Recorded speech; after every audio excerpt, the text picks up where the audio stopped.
Today I want to talk about the class system. People don't understand classes anymore, especially the working class. They're all going around calling each other ladies and gentlemen, which we're not, we're commoners. The closest I am to a gentleman, you could say I'm a trainee gentleman, but I will never be a proper gentleman. I haven't got the ability, you've got to be born. It's in the blood. But there again, yeah, in the blood, yeah, because I have known people from a working class background, and it does seem to be in their blood. They just automatically started speaking in a very refined voice, such as this. I can't do it myself because I have a bad memory, so none of that sticks, you see. So I could start off in a fine voice, and then within 5 minutes I'd be talking in common again like I am now. But classes is nothing to do with money. The working class misunderstands totally. I was listening to a working class, really common fellow, on the TV years ago, and he said, well, I own a shop now, so I'm middle class. No, he's not. He's working class. Working class talk in a common way, they eat in a common way, and they think in a common way as well. You might think I'm being insulting, but it's not true. Working class people do. And even though I'm working class, I'm eccentric, so I think differently to not just the upper classes, the working class as well.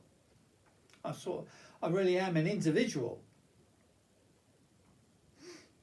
as I see everything differently to everyone else.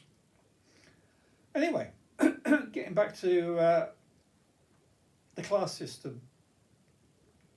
So nowadays you've got a class that doesn't work anymore.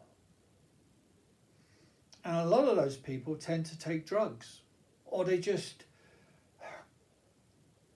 accept not working. They don't want to work. They become lazy. Now those people what make the rules that we have to follow, they absolutely have no idea about the working class and the problems that lie within. Working class have to work.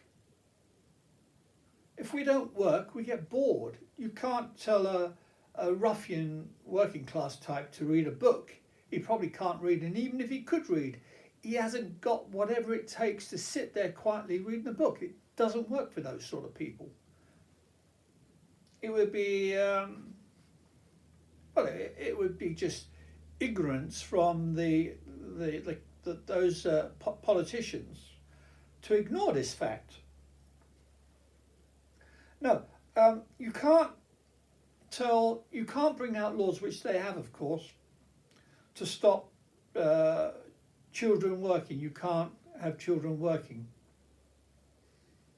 The work law, or whatever it's called, which was brought out over 100 years ago, I do believe.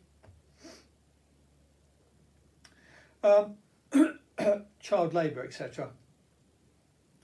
So this is what's happening now. Certain people, certain kids should I say, they can't study, it's just not them. They're physical, they need to work, but they're not allowed to work.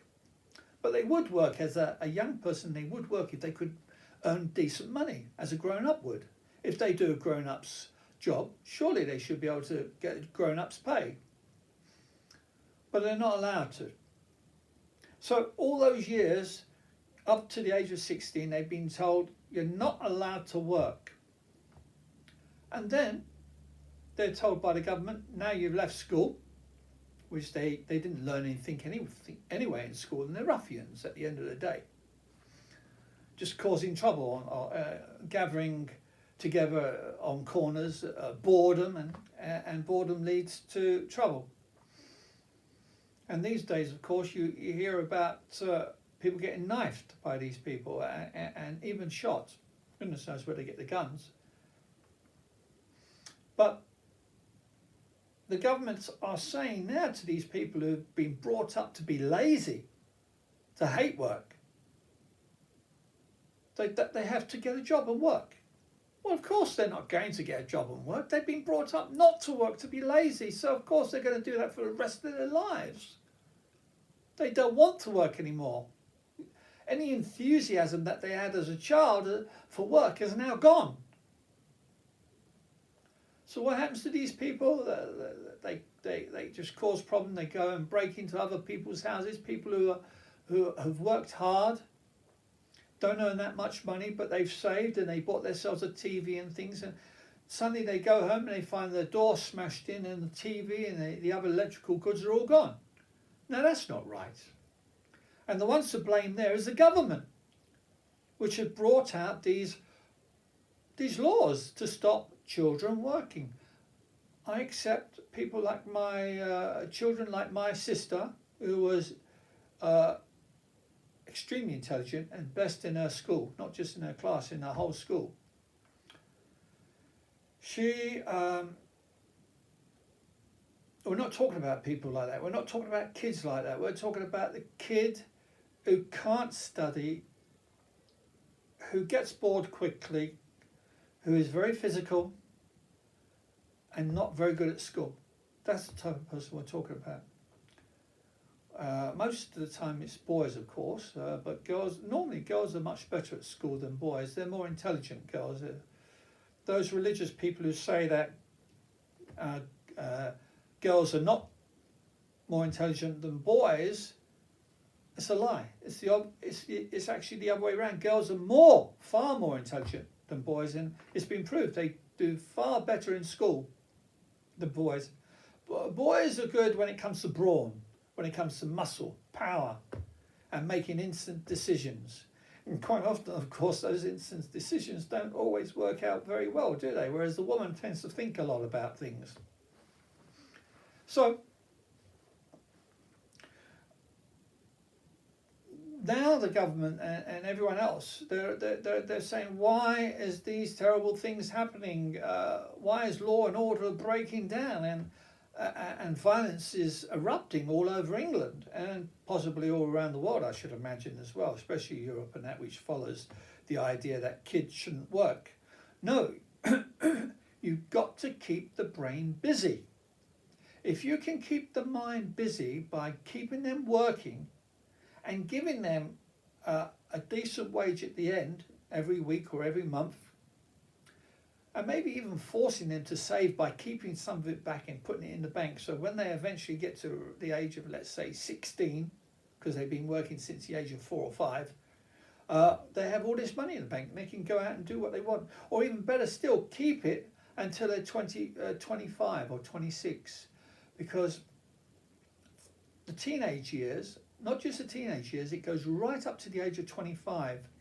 They act on feelings, not on thought. So they might end up killing someone, and then after the killing they think, oh, what did I do? Too late. Or someone says, I'm going to give you £1,000 to deliver this coke, but you've got to take it through customs. They do it without thinking. They don't even think about getting caught, the dangers involved, because of those years. Feelings first, thought later. And yet people still don't understand all that.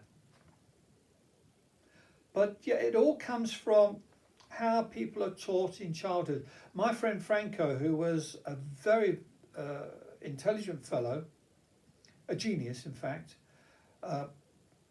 immature though, but he was a workaholic and he worked as a waiter for the Ritz Hotel. But he was brought up from the age of 5, I think, in Italy, working in his parents' restaurant.